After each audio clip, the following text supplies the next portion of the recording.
উদ্দেশ্যে তার তিন আদরের বোন বলছেন, দিদি দিদি, তোমাকে রাক্ষস রাজা রাবণ বনবাস থেকে হরণ করে লঙ্কায় নিয়ে গেছিলেন। দিদি সকলেই বলে ওই রাক্ষস রাবণের নাকি 10টি ভয়ঙ্কর মাথা ছিল, 20টি হাত ছিল।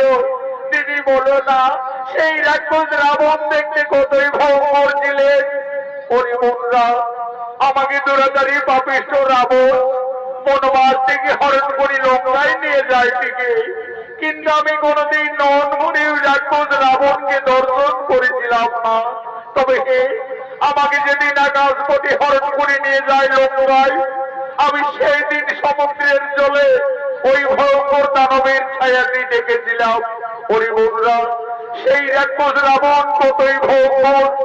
আজ আমি রাজপ্রাসাদের মধ্যে তার শরীরের রক্ত পতঙ্গ গণতেই অঙ্কন করছি, তা তোমরা নজমনে দর্শন করো।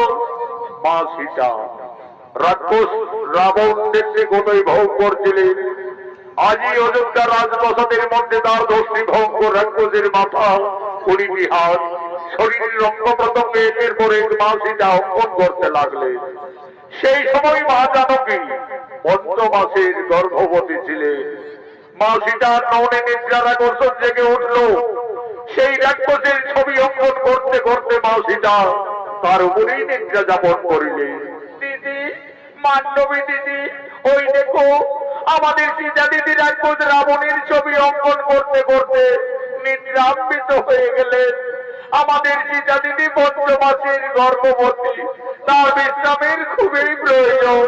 চলো দিদি, ততক্ষণ আমরা রাজপ্রাসাদের অন্তরালে যাই। চলো।